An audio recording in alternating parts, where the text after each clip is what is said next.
Hello, my name is Chrissy Gaines, and I just graduated nursing school in December, and I currently work in Nashville at TriStar Centennial Hospital on the cardiac step-down floor. I'm addressing Representative Jim Neely of District 8 about Bill number 244.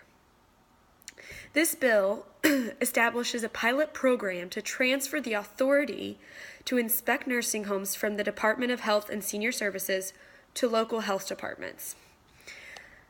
I felt connected to this specific bill because I used to work at a nursing home, particularly for patients with dementia and Alzheimer's. So I felt that I understood all of the job requirements, job duties, all of the parts of the inspection process and how detailed it is. So I felt compelled to talk about this bill.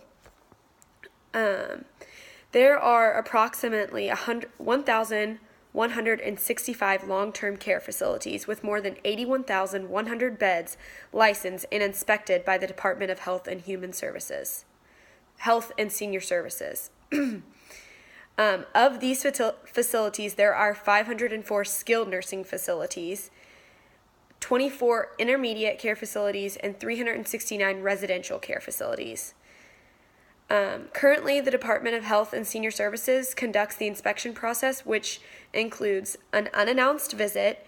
This unannounced visit can be very stressful for workers, administrators, everyone down to the workers that are cooking the food, preparing the medications for the patients, the nurses that are working in management.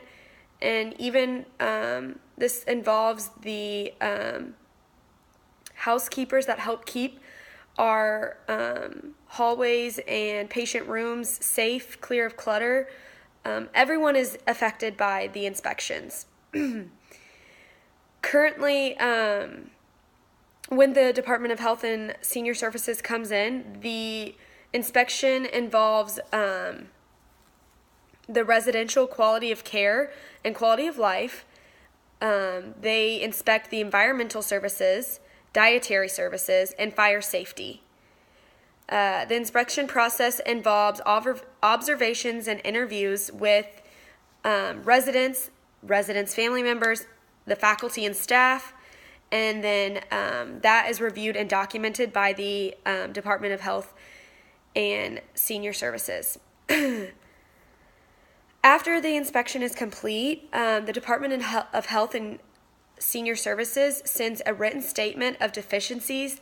This is pretty much just all of the violations that they were able to record and document from the nursing home. Then the facility administrators are required to prepare a written plan of correction, detailing how and when they intend to correct this cited deficiencies, and then the Department of Health and Senior Services must approve that plan of correction, stating that yes, your plan of correction will be correct on how to go about fixing all the violations that they found.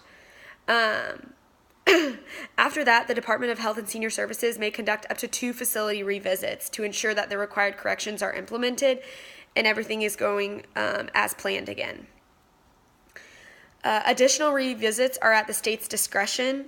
So if the nursing facility was not meeting their plan of correction, then that would probably indicate that the Department of Health and Senior Services would make more unannounced visits.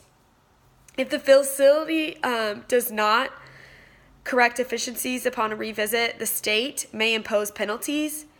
So as you can see, the inspection process is very long and detailed. It can go on for months. It can go up to a year. And the penalties are very severe for the nursing home. They're taken very seriously. And I believe that this is why it is important for this role to be taken over by the local health departments. They can spend more time inspecting the living environments of these nursing homes than the Department of Health and Human Services. Health and Senior Services. Thank you.